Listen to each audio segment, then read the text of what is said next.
Mais de 10 milhões de brasileiros deixariam de pagar imposto de renda no ano que vem, caso a tabela do imposto, do tributo, tivesse a correção integral. Em 1996, início do Plano Real, a faixa de isenção estava em R$ 900. Se fosse aplicada a variação do IPCA até 2022, o valor de isenção seria de quase R$ 4.500. Para especialistas, a solução seria a aprovação de uma lei ordinária, só que uma readequação implicaria na perda de arrecadação e aí é que reside a dificuldade, porque a ideia fica sempre no discurso, acaba passando longe da efetivação em favor dos contribuintes. É sobre o assunto que a gente conversa agora com o mestre em Direito Tributário pela PUC São Paulo, Eduardo Natal. Um prazer tê-lo aqui conosco. Bom dia, Eduardo. Bom dia, prazer estar com vocês também para falar um pouquinho sobre imposto de renda. Eduardo, o fato de a tabela do imposto de renda não estar sendo corrigida de forma integral ao longo desses últimos anos, ou seja, muita gente que teria direito à isenção continua sendo obrigada a pagar o imposto, além da sensação de injustiça, o que mais representa essa distorção na sua avaliação e que consequências essa defasagem na correção da tabela pode provocar? Bom, de fato, né, como você bem colocou, essa defasagem já é da ordem de mais de 130% se nós considerarmos quando essa tabela foi legislada, foi estipulada em 1996, no início do Plano Real.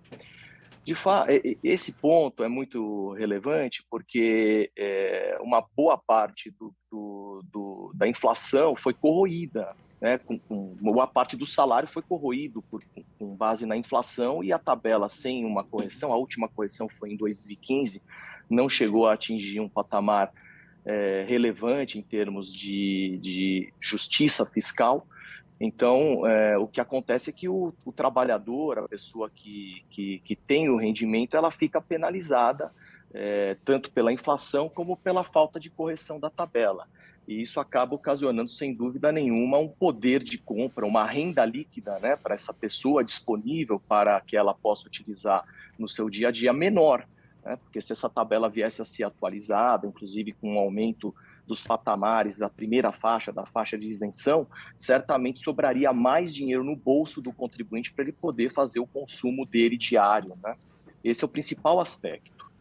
Doutor Eduardo, Ernesto falando aqui, eu vejo que essa questão da não correção da tabela do imposto de renda serve duas vezes para quem está no governo. A primeira porque aumenta a arrecadação e a segunda porque serve para o governante de plantão, quando for candidato à reeleição, quando quiser eleger o sucessor, prometer também a correção da tabela, que é uma promessa que a gente vê desde a substituição do ex-presidente Fernando Henrique, a disputa seguinte que o Lula ganhou, depois veio a Dilma, depois veio o Temer, o Bolsonaro, todo mundo sempre promete. Se essa correção for feita, como se diz agora, isentar quem ganha até 5 mil e poucos reais, como é que um governo conseguiria compensar a perda dessa arrecadação? Quem é que vai pagar o imposto que o trabalhador deixaria de pagar, esse trabalhador que ganha até 5 mil reais?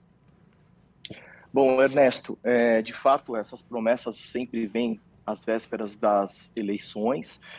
Já não de hoje, temos aí promessa de que pelo menos até quem ganha até 5 salários mínimos deveria ser isento do imposto de renda. Não é o que acontece hoje. Hoje a faixa de isenção está em R$ 1.903 e alguns centavos, portanto bem longe daquilo que se configuraria como 5 salários mínimos, né? O salário mínimo está na faixa de R$ 1.200.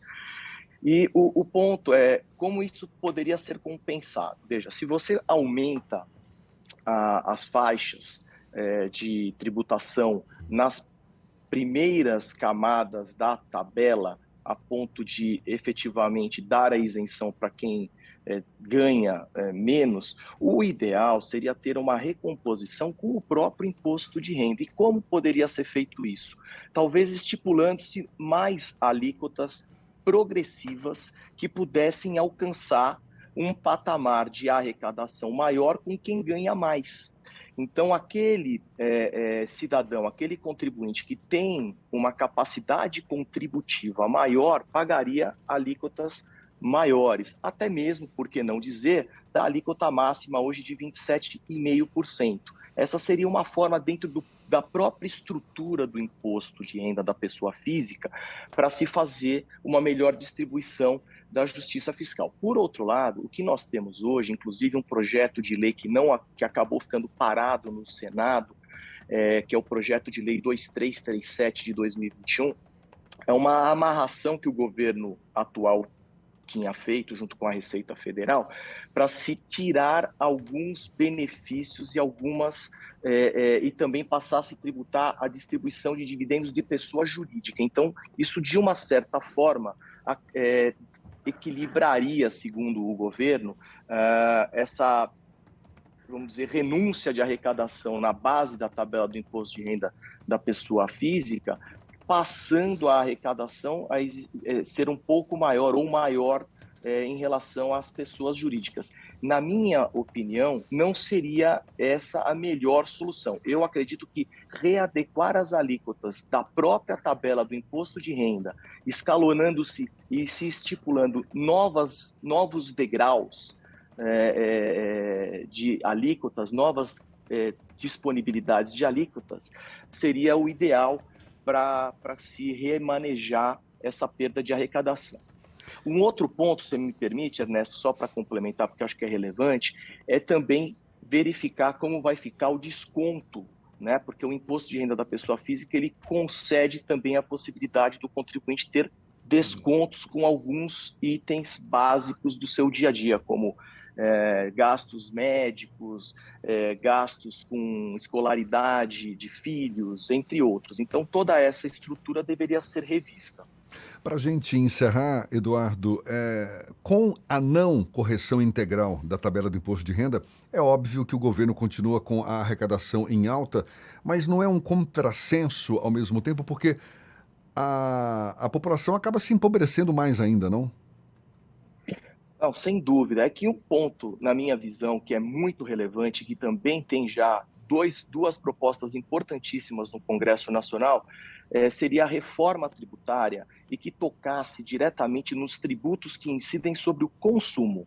A gente tem uma tributação, e o contribuinte também, inclusive o de baixa renda, ele paga muito tributo como reflexo de toda a tributação da cadeia de produção e também de revenda ou de venda de produtos, né? Então, por exemplo, o ICMS, o IPI, o PIS, a COFINS são tributos que muitas vezes não ficam muito claros em termos do que está sendo recolhido por parte do contribuinte, mas eles são extremamente onerosos e se sobrepõem essas incidências a ponto de nós termos produtos que são altamente tributados e que não são que não é revista essa tributação. Então, na minha visão, essa reforma ela é premente. Nós temos que Vamos lá, revisar pelo menos a gente pode comprar um jet tributação ski do sem consumo. pagar imposto de importação, não é isso? Podemos ser felizes. Jet ski a gente importa sem imposto, lanche a gente importa sem imposto. O senhor estava falando da reforma tributária, a gente está terminando aqui, doutor, mas só para fazer um registro, porque a primeira vez que eu ouvi falar em reforma tributária foi quando eu li aquele livrinho, O Complô que Elegeu Tancredo. Já se falava de reforma tributária desde o fim da ditadura e até hoje, legislaturas atrás de legislaturas, e nunca se faz a reforma tributária, assim como o imposto sobre grandes fortunas está na Constituição e nunca foi regulamentado até hoje, não é? Sem dúvida, são pontos que são sempre comentados, mas o Brasil não consegue se organizar para fazer com que isso venha realmente a ser implementado, tanto o imposto sobre grandes fortunas, como também essa reforma tributária para deixar o nosso sistema mais claro, mais ágil, justo, né? E mais justo, principalmente com relação à parte do consumo. Eu acredito que os tributos que estão embutidos em toda a cadeia de consumo são extremamente caros, extremamente onerosos para todos os contribuintes e atuam de maneira silenciosa, corroendo o ganha-pão, o bolso do trabalhador.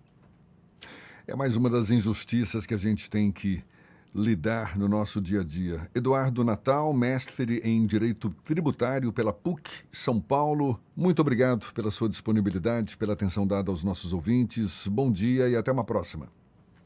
Muito obrigado, bom dia a todos. Fiquem com Deus, um abraço. Agora, 8h48 na tarde FM.